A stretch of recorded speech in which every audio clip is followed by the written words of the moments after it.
Sabahınız xeyir olsun. Həkim-sən verilişi artıq bugündən etibarən, yəni hər həftənin şənbə-bazar günü etibarilə Xəzər televiziyasının ekranlarında olacaq. Mən uzun illərdir Həkim-sən verilişinin aparıcısı olaraq daimi tamaşaçılarıma səslənmək istəyirəm. Hər həftənin şənbə-bazar günü bizi izləməyi unutmayın və bugünkü gündə əlbəttə ki, sevdiyim həkimlərdən biri studiyamızdadır. Revmatoloq osteopat Əli Əlizadə, Mayamed klinikasında fəaliyyət göstərən Vertex Revmatologiya və Osteopatiya Mərkəzinin rəhbəri və eyni zamanda da həkimidir. Əli həkimdən uzun illərdir bu yolda addımlayırıq və düşünürəm ki, bugünkü gündə verilişimizin gələcək üçün proqnoz vermiş olsaq, uğurlu nəticəsini göstərəcək həkimlərdən biri olacaq. Onun da digər bir çox həkim kolleqalarında olduğu kimi savadına qibtə etdiyim həkimlər sırasına qoymuşam və Əli doktoru çox istədiyimə görə bugün xüsusilə onu ilk verilişimin ilk qonağı olaraq dəvət etdim. Əli doktor, xoş gördük sizi. Sağ olun, təşəkkür edirəm. Xeyirli olsun, uğurlu olsun. Həqiqətən də yəni sizin təqdimatınızda Həkim-sən verilişi demək olar ki, Azərbaycan teleməkanında yeganə düzgün maarifləndirici tibbi verilişdir. Mən təşəkkür edirəm. Verilişə, mövzulara və ümumiyyətlə tibbi yeniliklərə, araşdırmalara, nəyinsə sadələşdirilmiş formada insanları maarifləndirmək məqsədi ilə çıxışımıza başlamadan öncə mən istərdim Xəzər televiziyasının rəhbərliyinə təşəkkürümü bildirim. Mənə bu fürsəti tanıdılar və hər görüşümüzdə olmasa da ara sıra xatırlatmışam ki, bu mənim ömrümün sonuna qədər deyəcəyim və üzərimdə, öhdəmdə hiss etdiyim bir borcumdur. Murad Dadaşova xüsusi təşəkkürlərimi bildirmək istəyirəm. Niyə? Çünki məni insanlara İlhamə Bədalova olaraq sevdirən, tibb sahəsində sevdirən şəxs odur. Şəxsiyyət odur. İlk olaraq tibbi verilişin çəkilişini mən Murad Dadaşova göstərmişdim. Bilirsiniz, söhbət gedir 16-17 il öncəsinə və o dövrdə hələ tibbi verilişlər ekranlaşdırılmırdı. Çox nadir hallarda tibbi mövzulara toxunurduq. Tibbin açılmayan sirləri var idi. Amma Murad Dadaşov ilk dəfə elə baxanda dedi, sənin yerin buradır. Bax, o yolda yürüməyimə bugün İlhamə Bədalova olaraq, Həkim-sən verilişinin aparıcısı olaraq uzun illərdir addımlamağımın ən böyük səbəbkarı Murad Dadaşovdur və bugün onun rəhbərliyi altında Xəzər televiziyasında Həkim-sən verilişini davam etdirirəm və əməyi əziyyəti keçən hər kəsə xüsusi təşəkkürlərimi etmək istəyirəm. Minnətdaram hər kəsə. Əli doktor, bir daha xoş gördük. Necəsiz? Sizi də çox xoş gördük bu gözəl studiyada, bu gözəl təqdimatda. Həqiqətən gözəldir. Möhtəşəmdir hətta deyərdim. Nəzərinizə çatdırım, verilişimizin sponsoru Parazitalgin məhsullarıdır. Parazitalginin şərbəti, kapsulası və hətta deyərdim ki, antihelmin çayları var ki, bunları da istifadə etmək olar. Hətta lazımdır, amma doğru şəkildə.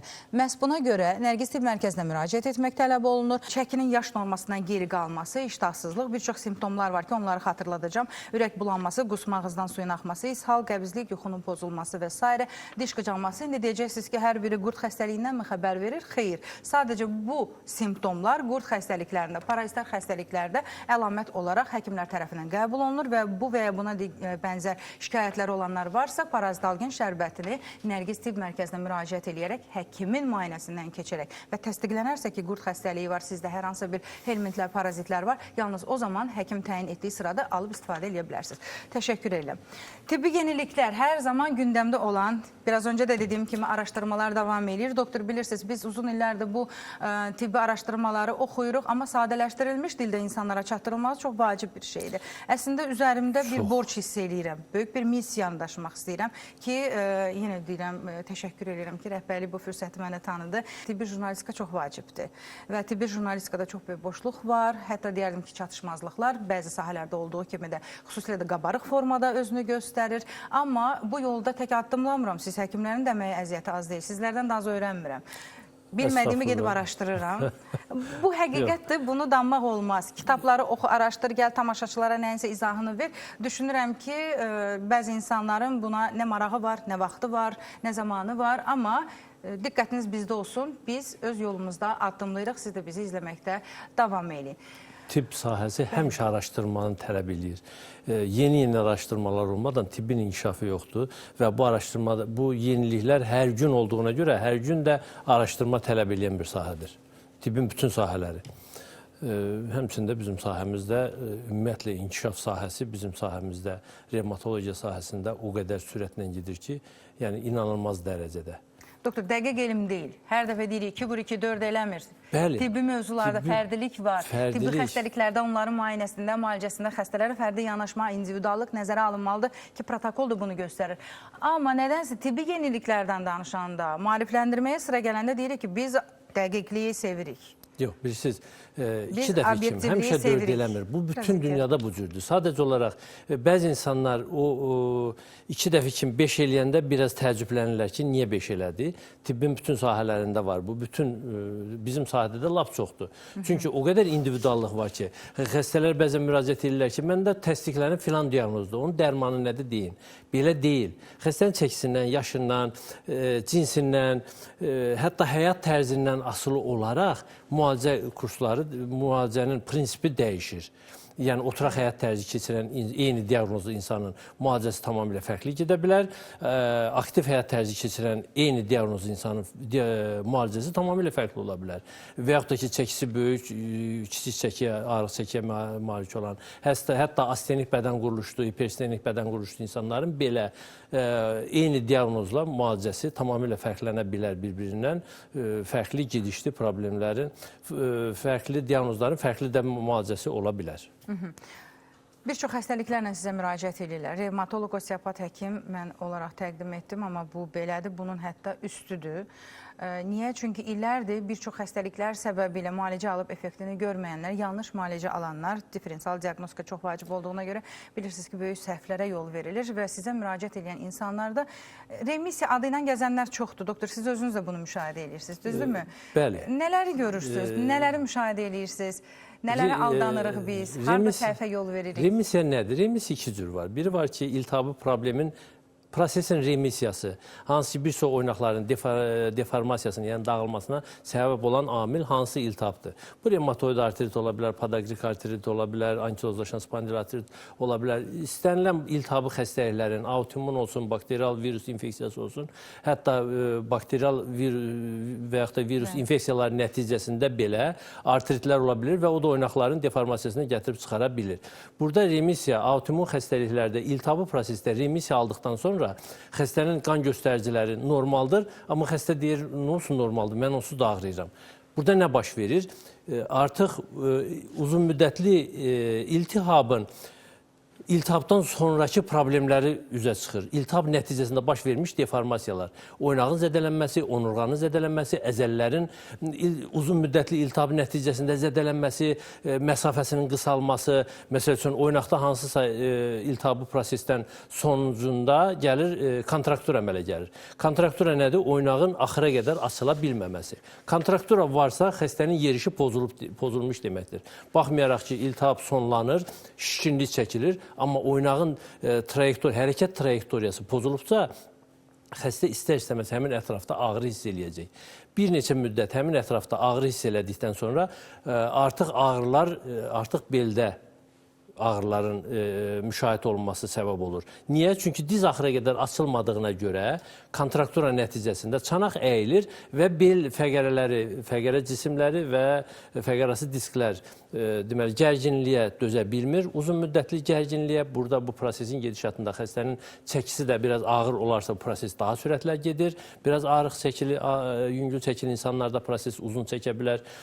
Hətta 3 aydan 5 ilə qədər bir məsafədən gedir söhbət.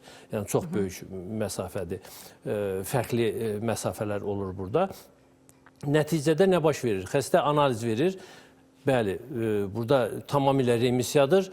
İltihab göstəriciləri tamamilə normaldır, amma xəstə ya ağrıdan gecə yata bilmir, əgər onurğada problem başlayıbsa və yaxud da ki, hərəkət normal hərəkət eləyə bilmir.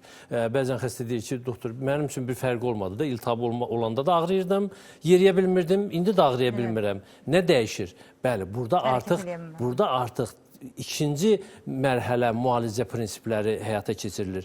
Baş vermiş kontrakturanın... Onu belə çıxır ki, dediyiniz, sadaladığımız o əlamətlər remisiyanın əsas meyarları sayıla bilər. Qızdırmanın düşməsi, CRP-nin, HCC-nin, daha sonra nəyidir? Buxovlanmadır, səhər tezdən ağrının olması, buxovlanma keçir, hərəkətsizlik və s. Bunlar meyar sayılır. Bəli, istiliyin dayanması, oynaqlarda baş verən istiliyin, şişkinliyin dayanması artıq remisiyadır. Temperaturun azalması. Bəli, iltihaba görə remisiyadır. Amma oynağın deformasiyasına görə hələ remisiya deyil. Oynağın deformasiyası, bəli, bu iltihabın əsas məsələ. Bəli, iltihabın remisiyası dövründə biz o dövrdən istifadə edib bizə daha çox remisiya dövrü O zaman lazımdır ki, sualı doğru istiqamətdə verdim. Bəli. Hər ağrısız olan insan remisiya aldım demək gəzməsin. deyil. Bəli. Bəli, hər ağrımıram demək də hələ remisiya demək deyil. Remisiya göstəriciləri necə olur? Ya da belə deyək, ağrının azalması müalicə aldım demək deyil. Aldım demək deyil. Bu gün ağrımırsansa, Müalicədir demək bəli, elə ağrılar var ki, mən həmişə xəstələrə də deyirəm ki, elə problem var ki, orada xəstənin ağrıması daha məsləhətlidir. Çünki oynaqda problem varsa, oynaq deformasiyası varsa, həmin oynaq ağrımalıdır. Əgər ağrımırsa, burada ya həmin insanda psixoloji problem baş verir, ya da o qədər güclü ağrı kəsicilərdən istifadə edir ki, problemi hiss eləmir. Əgər iltihab dövründə ağrı varsa, burada bəli, iltihab əleyhinə ağrı kəsicilərdən, iltihab əleyhinə dərmanların ağrı kəsici təsiri də var. Onlardan istifadə oluna bilir müalicənin gedişində, müalicənin. Amma iltihab göstəriciləri nizama düşəndən sonraki xəstənin ağrılarını aradan qaldırmaq üçün buna demək olar ki, 95-99% hallarda ehtiyac olmur ağrı kəsicilərə. 1-4-5% hallarda ola bilir burada yanaşır. Çünki ağrının səbəbi minlərlədir. Elə təhsil oynaq deformasiyasında baş vermir. Amma deformasiya səbəbindən ağrı varsa, bizə daha uzun müddətli remisiya dövrü lazım olur ki, iltihabı prosesinin remissiyası dövründə artıq biz oynaqda zədələnmənin müalicəsinə başlayırıq. Zədələnmiş oynağın geri dönüşü, yəni oynağın deformasiyasının qarşısının alınması. Zədələnmə necə baş verir? Zədələnmə nəticəsində oynağın həm ətraf toxumaları, əzələ birləşdirici toxuması, sinovial qişa da zədələnir, qalınlaşır, sinovial mayının oynağa axması zəifləyir və uzun müddətli iltihab nəticəsində oynağın qığırdağında kələkötürlük, biraz belə loru dildə ifadə edeyim ki, sürüşkənlik pozulur, hamarlılıq pozulur. Ona görə oynaqda ağrılar, xırıltılar başlayır.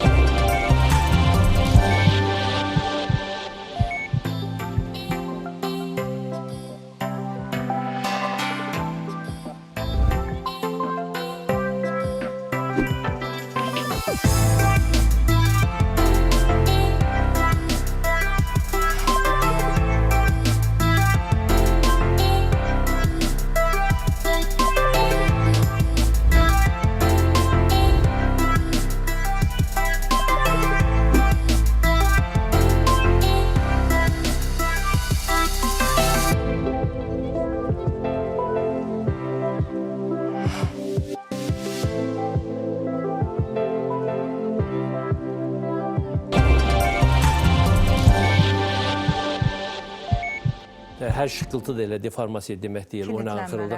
Bəli, xəstə biraz yol yeriyərkən, hətta bəzən oturduğu yerdən qalxarkən bir an insan yeriyə bilmir, xəstə yeriyə bilmir, biraz dizini açıb yumandan sonra və yaxud elə tərpənmədən ayaq üstə biraz dayanandan sonra artıq yavaş-yavaş hərəkətini bərpa eləyə bilir. Bu ilkin fazada baş verir. Niyə belə bəsitləşdiriblər bu artrozun diaqnozunu, diaqnostikasını? Sadəcə rentgenlə diaqnoz qoyan var, MRT-yə baxmaqla, MRT-ni heç məsləhət görməməklə, bu rentgen və digər ümumiyyətlə radioloji müayinələrdə çox üzr istəyirəm, doğru çəkilməyən nəticələrə görə bir nəticə. Çox böyük bəladır. Mən təəccüblənirəm. Çox böyük bəladır.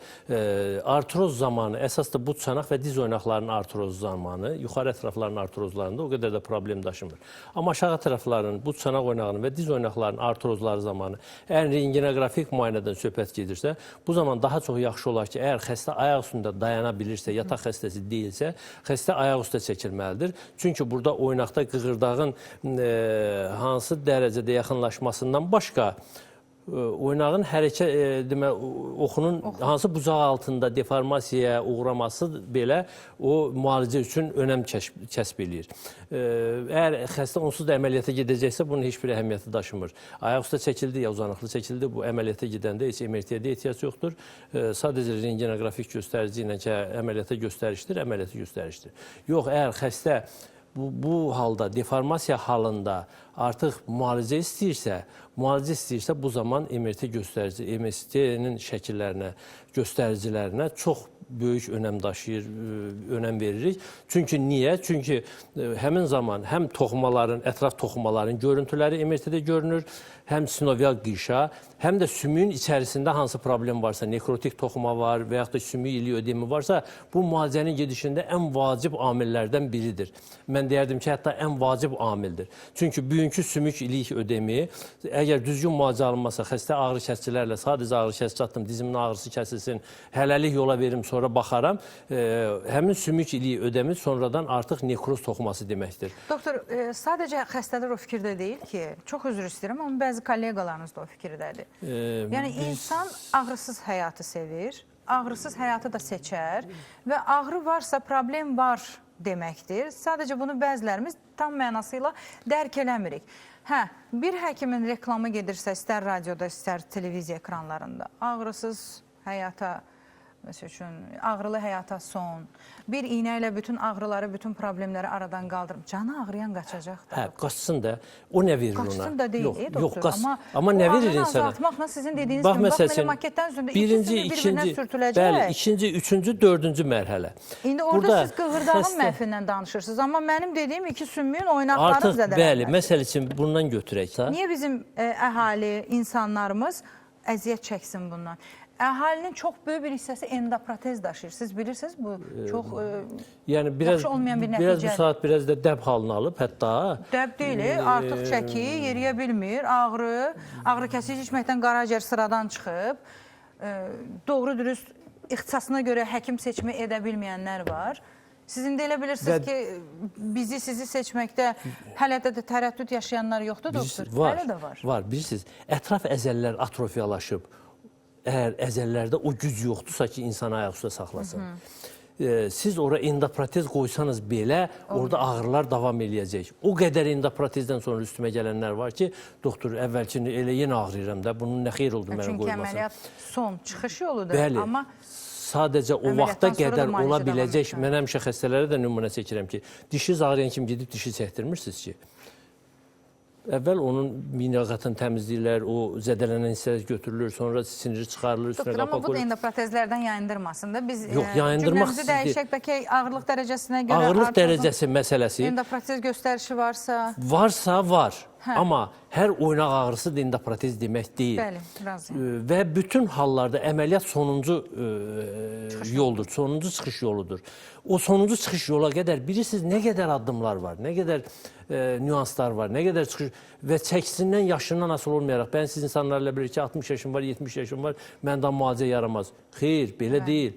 Hətta bizim 88, 90, 92 yaşında mənim xəstəm olub, artrozdan müalicə alıb, sağlamda yaşayır.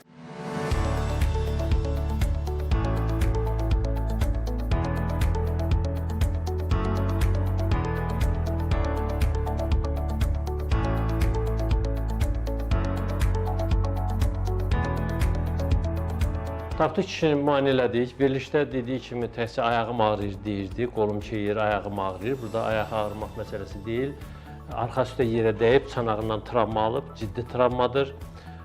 Ona görə də bəzi qan təhlilləri aparılmalıdır, kreatin kinazı yoxlanmalıdır, əzələdə parçalanma var yoxsa yoxdur. Bir də hər ehtimala qarşı baş verə biləcək yaşlı şəxsdə 70 yaşından yuxarı yaşı var. Onu nəzərə alaraq, bu çanaq MRT olunması məsləhətdir. Çünki orada hansısa çat, sınıq əlamətləri ola bilər olsun. Çünki çox güclü ağrıları var və o yaşda şəxsin də arxa üstə yerə dəyməsi fəsadsız ötüşmür. Onu nəzərə alaraq, burada bir-iki müayinələr var, onlar həyata keçirilməlidir ki, sonra kişinin ağrılarının kəsilməsi, sağalması barədə söhbət geçsin.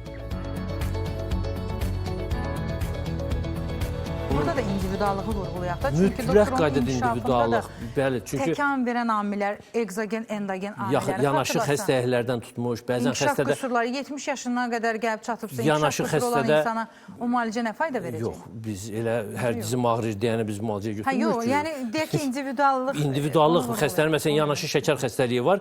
Deyirəm ki, şəkəriniz nizamda olmalıdır, biz müalicə aparırıq. Deyir, doktor, sən mənim dizimi müalicə edin, mənim şəkərimlə nə işin qalıb? Yəni bu ide, bu Şəkəri boş məntiqlə ver, yerimək istəyirəm. elə deyil. Şəkəriniz nizamda deyilsə, Düz. siz yeriməyi, sağlam yeriməyi axtarmayın. Unudun. Mümkün deyil. Və yaxud da ki, başqa yanaşı, başqa damar problemi var və yaxud başqa problemlər var. Çünki xəstəliyin hansısa orqanın müalicəsi zamanı biz burada yerli qan dövranını yaxşılaşdırmağa çalışırıq ki, yerli qan dövranı yaxşılaşmalıdır ki, həm orada əzələlərin hərəkəti normal hərəkət eləsin, həm oynağın qidalanması normallaşsın ki, xəstənin hərəkət oxunu da osteopatik proseslə, onun hərəkət oxunu düzəltməklə xəstənin hansısa yaşam tərzini yaxşılaşdırıb, kontrakturanı açıb insanın həyatını yüngülləşdirək. Əgər orada artıq şəkər öz dərmanların vaxtında atmır, diyeta saxlamırsa, o deməkdir ki, qan dövranı artıq pozulub. Aşağı ətraflarda da lap sürətlə pozulur qan dövranı. Qan dövranı pozulubsa, pozulmuş qan dövranı bizim işimizə daha da mane olan məsələdir. Ona görə də bu cür yanaşı xəstəliklərin də həlli bizim problemlərdə, bizə müraciət edən xəstələrin problemlərində önəmli, ən önəmli bir mövzudur, bir sahədir. Xəstəyə deyəndə ki, endokrinoloji probleminiz var, zobda probleminiz var, bundan ötürü müraciət eləməlisiniz, endokrinoloqunuza müraciət edin. Yanaşı xəstəliklərin qəbul etmirlər, düzdür. Bəli, bunun böyük bir problem yaradırlar orada ki, mənim zobum neçə ildir, mənim zob xəstəsiyim, ondan nə işin qalıb, mənim ayağım ağrır, dizim ağrır və yaxud da ki, fəq arası disk yırtığı var və yaxud da başqa bir problem var. İstəyir iltihabi, istəyir deformasiyalı problemlər. Hal-hazırda baxın, animasiyada sözünüzü kəsirəm, çox üzr istəyirəm. Bax, bu formanı alan qığırdaq, demək olar ki, yox səviyyəsindədir. Yox, oynaq da yoxdur yürümək, və osteofitlər də var. Hərəkət etmək olar. Ki, bu cür İnsanlara bunu niyə göstəririk? Baxın, siz belə bir oynağa iynə vurdurursunuz. Və deyir ki, iynə vuracağım, özdə bir iynə ilə sağalacaqsan, o qədər var ki, belələri, bilirsiniz, yəni burada ad çəkməyək. Bilirsiniz, nə hərəkət oxu düz deyil, oynağın hərəkət oxu düz deyilsə, yəni hərəkət oxu əyilibdirsə, bura siz nə iynəsi vurursunuz, vurun. Mümkün deyil, yəni mümkünsüz bir məsələdir. Hərəkət oxu düz deyilsə, orada ağrının kəsilməsi. Filan sehirli iynəni vuracam, yəni böyük pullar verib, xəstədən pul alıb, ora hansısa bir dərman preparat. Həmin maddəni, preparatı hörmətdən salırlar ki, vurdum filan şeyi, vurdum, düzəlmədi. Deyirəm, mən indi onu düzəldib, həmin şeydən istifadə eləsəm, siz sağalacaqsınız. Niyə? Çünki onu lazımsız vaxta vurublar ora. Hərəkət oxu düzəlməli idi birinci. Maddələrin maddəsi yaxşılaşmalı idi. Ətraf əzəllər tam atrofiyalaşıb, ətraf əzəllər yox səviyyəsindədir. Sən oraya nə vurursan vur, oynaq öz-özünə üst-üstə dayana bilməz. Bunu əzələlər saxlamalıdır. Baxın, radioloji müayinəni gətirəndə həkimə, həkim diski tələb eləyir. Mən dəfələrlə Əli doktora bu sualı yönəltmişəm. Doktor, diska bir neçə həkim baxıb, rəy yazıb, radioloq özü də sağ olsun rəy yazıb, deyir, fərq eləmir, istəyir 10 həkim baxsın. Mən özüm o diska baxmalıyam. Niyə? Çünki orada elə iltihabı proseslər, elə şişkinliklər, yumşaq toxumada, əzələdə, bax o dediyiniz oynaqlarda, qığırdaqda, vətərdə və s. Ola görünə bilər ki, onu bəlkə də nəzərdən qaçırmış olarlar. Qaçırmaq deyil. Çünki mənim ixtisasım odur. Mən onu görəcəm. Radioloqun özünün bir pəncərəsi var, o pəncərədən baxır. Çərçivədən. Mən isə başqa çərçivədən baxıram ona. Radioloq heç vaxt orada heç vaxt hərəkət oxunu yazmaz. Heç ona fikir də vermir. Mənim qızım da radioloqdur. Deyirəm, qızım belə, deyir, kimdə ona baxar? Əsas problemlərə baxırıq, onu yazırıq. Onu deyirəm, insanlara ipucu verək, bilsinlər. Amma mən orada baxdığım, istəyir onurğada, istəyir ətraf oynaqlarda. Hər tərəfli dəyərləndirirsiniz. Bəli. Məsələn, rəydə yazırlar ki, filan diametrdə nekrotik ocaq var. Mən lazımdır onu görəm ki, bu hərəkət oxuna mane olur, olmur, təmas nöqtəsinə düşür, düşmür, təmas nöqtəsinə düşmürsə, bu xəstə üçün təhlükə törətmir, təmas nöqtəsinə düşən böyük ölçülü nekrozdursa, bu artıq əməliyyata göstərişdir. Həmin ölçüdə təmas xəttinə düşməyən nekrotik ocaqdırsa, baxmayaraq ki, həmin ölçüdədir, xəstə normal yaşaya bilir, ömür boyu yaşayır. Bəzən deyirlər, doktor, nə oldu, onda da nekroz vardı, o sağaldı, mən sağalmadım. Çünki onun yeri səninki kimi deyildi. Səbəb başqa cürdür. İşin gedişatı və yaxud da ki, çəkisi və yaxud da ki, hərəkət oxunun istiqaməti o istiqamətdə deyil. Hətta uzun illər boyu hərəkət oxu əyri gəzən insanın digər oynaqlarının da hərəkət oxu əyilmiş olur. Sən endoprotez eləyib, hətta bəzən endoprotezi göstəriş olanda da xəstə deyirəm ki, endoprotezdən sonra gələcəksiniz yanıma, digər oynaqların hərəkət oxunu düzəldəcək ki, siz rahat gəzə biləsiniz. Çünki bu əməliyyatla sizin ağrılarınız kəsilməyəcək. Ağrıların kəsilməsi üçün digər oynaqların da hərəkət oxu düzəlməlidir. Onurğanın dayaq nöqtəsi düzəlməlidir, düzləşməlidir ki, xəstə öz rahatlığına qovuşsun. Bəzən elə bilirlər, əməliyyat elədim, sağaldı, getdi. Bir gözəl koksartroz müayinəmiz var, rengenoloji. Biz də gələn verilişimizdə inşallah mən onu təqdim eləyərəm. Onun üzərində bir ekranımız da var, elə gözəl. Burada təqdimatını eləyərik. Görün, adi anadan gəlmə bu çıxığı ucbatından insan müraciət edib endoprotez əməliyyatına. Endoprotez əməliyyatı çox uğurla gözəl endoprotez əməliyyatı olunub. Amma təxminən 60 yaş civarında insan, ömür boyu bu çıxığı ilə yaşamış insanın digər oynaqları da, digər bu çanaq oynağı, diz oynağı da əyilib, bəli, ona görə özünü qurub. Hətta sümüklərdə belə nisbətən əyilmələr var. Sonra adaptasiya çətin olur, doktor. Çox, yaşından asılıdır. Yaşdan asılıdır və dərhal müraciətdən asılıdır. Əməliyyatdan dərhal sonra müraciət eləsəydi, bəli, onu qurtarmaq olardı. Amma o halda xəstəni qurtarmaq mümkün olmadı. Çünki endoprotez oynaq əməliyyatından 3-4 il sonra müraciət eləmişdi və həmin müddətdə də artıq digər ətrafda diz oynaqları tamamilə dağılmışdı. Hərəkət oxu digər tərəfə əyilmişdi. Burada artıq 2-3 dənə əlavə əməliyyatlarsız o xəstəni qurtarmaq mümkün deyildi. Bir gələn verilişimizin birində mən həmin görüntünü göstərərəm. Yəni elə əməliyyat elədim, canım qurtardı, il iş bitmir. Dediyimiz kimi, əməliyyat son mərhələdir. Bəli, tamamilə sonuncu mərhələ. Qığırdaq yeyildikdə, o normada qalınlığı nə qədər olur, doktor? Təxminən 2 milim. 1-3 oynağın, 1-3. Çünki oynağın ön səthində, patella arxasında biraz daha qalın olur. Təmas, yox. 1-3 arasında. Təmas xəttində, təmas səthində daha nazik olur, daha elastik olur.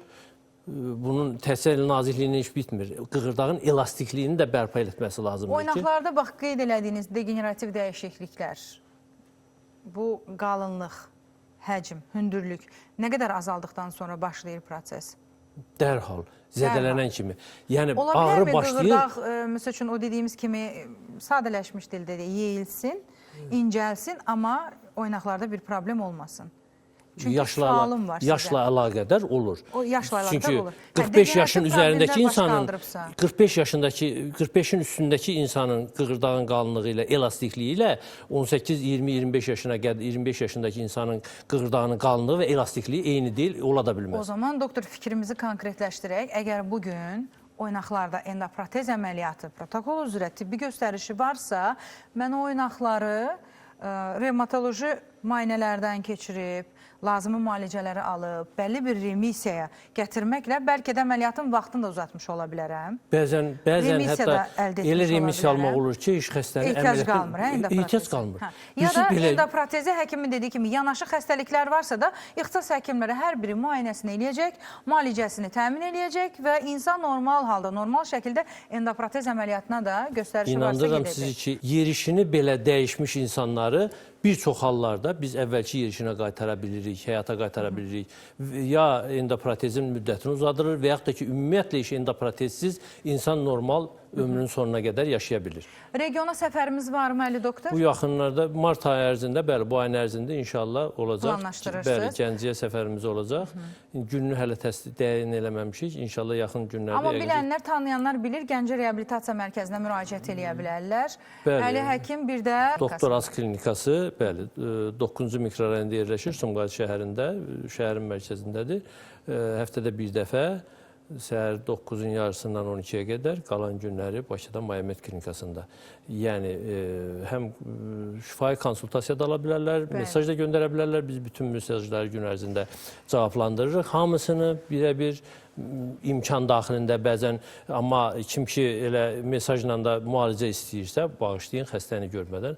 Sadəcə məsləhət verə bilərik ki, bunu hansı halda neyləmək olar? Sadəcə görmədən deyil, xəstəyə toxunmadan, onu müayinə etmədən. Revmatolog, osteopat dedim, doktor. Yəni, xəstə bəzən elə bilir ki... Anatomik strukturlar, əzələsi, oynaqları, bütün fasilə, hər şeyə toxunub hiss eləməlidir həkim. Bir dəfə demişəm bu haqda efirdə, yenə deyəcəm, uzun müddət baş ağrısından əziyyət çəkdiyim halda bir dəfə müdaxilə ilə o baş ağrıları getdi, nə alqoloji müdaxiləyə ehtiyac qaldı, nə iynəyə ehtiyac qaldı. Çünki altda yatan səbəbi hər tərəflə araşdırmışdım, tapa bilmirdim. Yox, səbəb bir dənə idi. O da əllə düzələsi şeydir, o dərmanla düzələn şey deyil axı. Ona görə hər kəsə səslənirəm. Revmatoloq Burada- osteopat Mayamed klinikasında fəaliyyətini davam etdirir. Vertex Revmatologiya və Osteopatiya Osteopatiya Mərkəzi. Əli doktor, bu mövzu burada bitmir. Bilirsiniz, bu mövzu haqqında illərlə danışsaq, hələ də hər bir insana individual yanaşdığımız kimi hər bu dərəcə mövzulara haqqında da bir verilişdə danışmaq olar. çox danışmaq olar. İnşallah növbəti efirimizdə artrozla bağlı müzakirələrə davam edəcəyik. Sizə təşəkkür edirəm. Çox sağ olun. Minnətdaram Bir daha gəldiyinizə xeyirli görə. olsun yeni verilişiniz. Yeni formatınız, verilişiniz yox. Veriliş köhnədir, amma format yenidir. Təşəkkür edirəm. Sağ olun. Minnətdaram.